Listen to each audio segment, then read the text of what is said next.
Okay, now we are ready to hem. Hemming a shirt tail hem like this Dolman has can be a little tricky because we have curves to deal with. I'm going to show you the easiest way to do it, and if you have a serger, you're going to want to finish your raw edges without taking off any length. There is a 1/2 inch seam allowance included. So if you use a serger, you're going to now just fold up your hem a 1/2 inch, working your way all the way around and pressing as you go. As you press and steam, that will allow you to fold it up along the curved area a little more easily.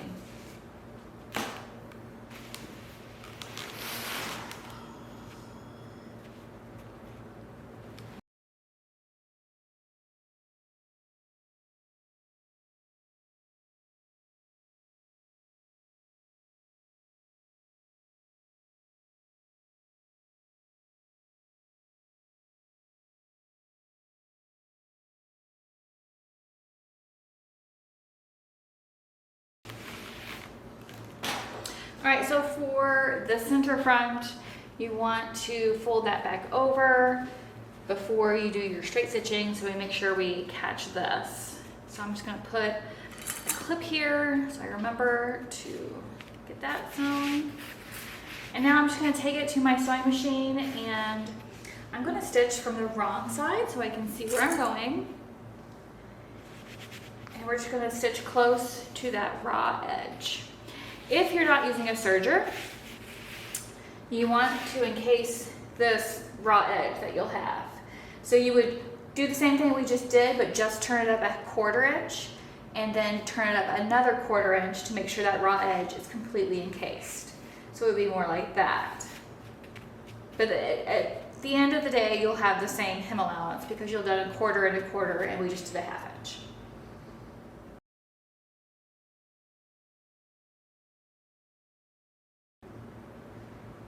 Now we're ready to put on the buttonholes. This is not a big deal. We'll go by step. First, you want to take your button guide and line it up to the center front. As you're looking at the garment, you'll put it on the left side, how I have it here. Or, it doesn't really matter, but traditionally, women's blouses have buttonholes on the wearer's right. So as you're looking at it, that would be your left. So I'm just lining it up here, making sure it's aligned with the edge. And I like to mark the bottom of each buttonhole because that's where I'll start my buttonhole. And just make sure you're doing it at the bottom and not the top.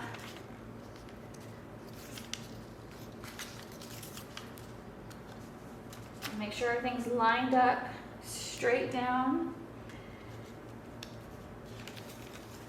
Now this pattern, I have 5 buttonholes on here, but if you prefer more, you can totally do that, and I will show you a tool I like to use when I'm not sure of buttons. Make sure these are good ones. Okay.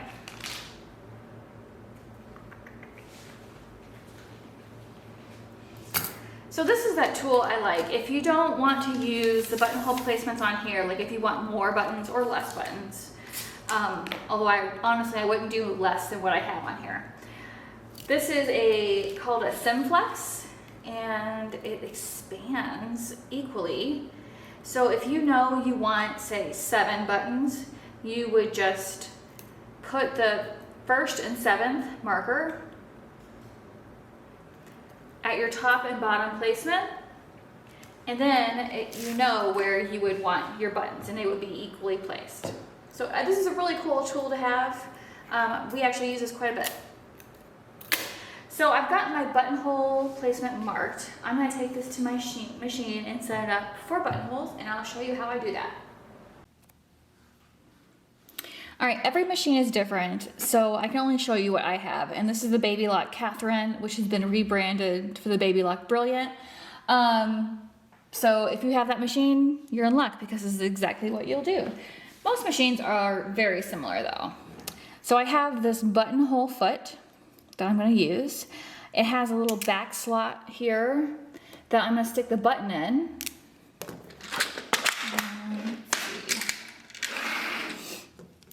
And this kind of like gauges the length of the buttonhole. So you just kind of like seat it in there and close it up like that. And then we're just gonna snap it on. Make sure you have plenty of bobbin thread, so you don't want to run out in the middle of a buttonhole. So my machine, it just clips on. And I have a little lever here in the back. I don't know if you can see it very well, but I pull that down. And then I need to just make my stitch selection. I'm just gonna do a regular standard buttonhole. And because that button is in the back, it knows how long to make the buttonholes. All right, I like to start at the bottom and work my way up. So the markings we made, that's where I'm going to start my buttonhole because my buttonholes work from bottom to the top. Definitely test out your machine to know how your machine works.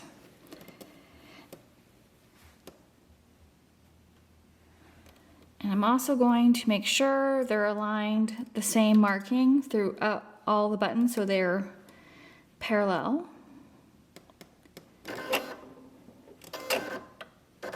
Okay. Now with this machine, I have a start-stop button, so I unplug my presser foot and I just push the button and hope for the best.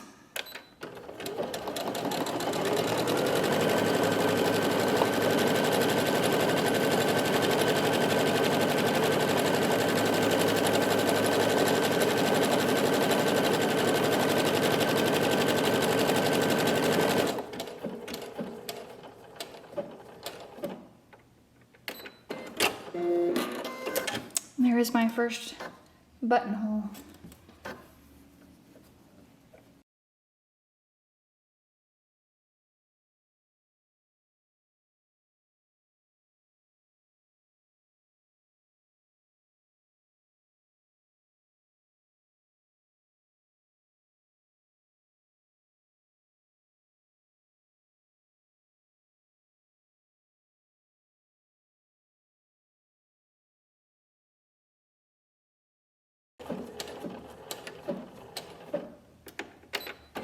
All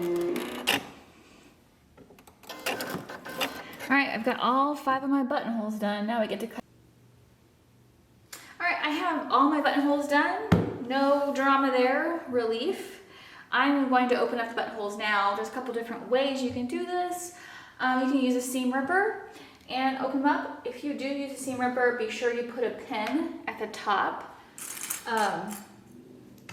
like this, just in case, you don't want your seam ripper going through the top of your buttonhole. So putting a pin at the top will stop it. I'm gonna use this X-Acto knife. I actually usually have a blade that's blunt and you can just like stab it down, but I think I'm out of those blades.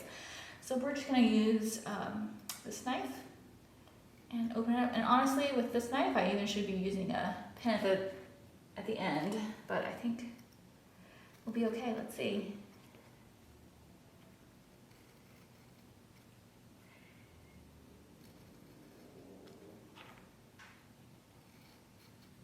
Okay, we've got our open buttonholes. If you're using a fabric that frays a lot, you might want to use something like Fray Check on the cut edges, but I don't believe I have any actually. All right, to make my button placement markings, I have just laid out the top, made sure like the side seams are flat, and now I'm just going to open up the buttonholes and make a mark in there.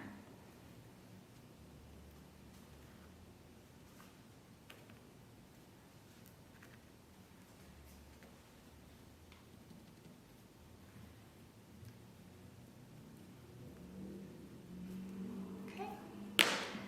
Now I'm going to use my machine to sew those buttons on. So you totally could sew your buttons on by hand, but my machine has this foot, and I really like this foot. All you do is you slip the button inside between the little teeth here, and you line it up between the little red dots, and we snap it on. And we just, so we select our buttonhole, or a button stitch, and now I'm going to just do exactly, just push the start button and it's going to stitch my buttons on. It's a pretty cool foot.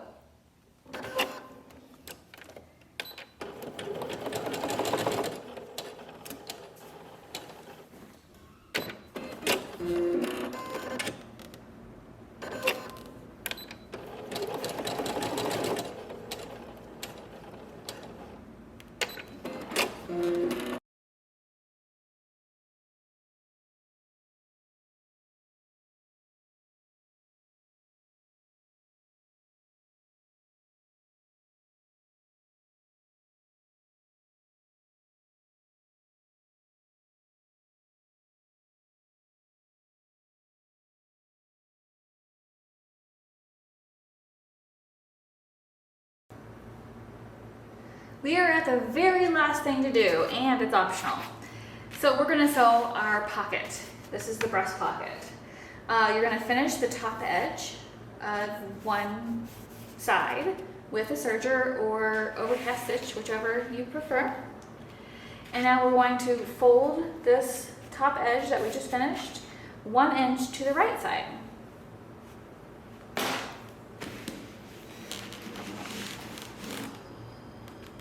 Now I'm going to take it to my sewing machine and I'm going to straight stitch just the pocket flap that we just folded down on the side seam. So just right here and right here using our 3/8 seam-allowance. Alright, so you can see I have stitched just those, the flap side seams. I'm going to go in, I'm going to clip that corner. And now I'm going to turn the flap to the wrong side and pop out those corners.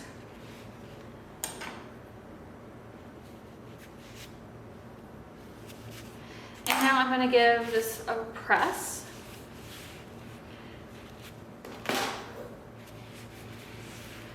So doing that step makes it so our side seams of the rest of the pocket turn in naturally. So I'm just going to continue down, turning in those ends, side seams in. And now I'm going to fold the bottom edge. The pocket got a little wonky there. Make sure it's straight. Fold that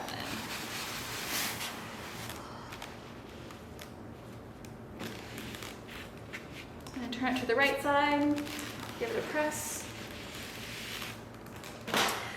Take this to your sewing machine and straight stitch across the pocket flap to keep that secure. So our pocket is ready to be attached.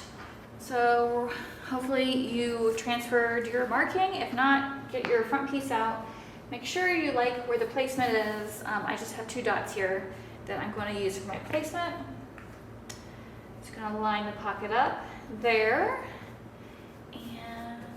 Make sure I like that, and now I'm going to pin it in place.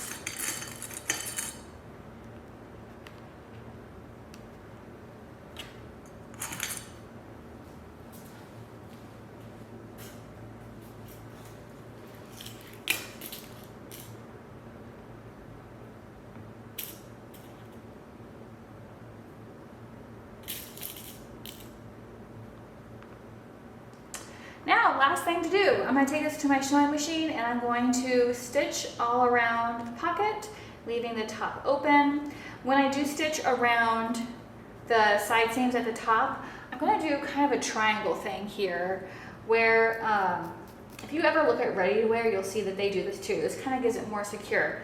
So I'm going to kind of do like a little triangle like that, and then go straight down.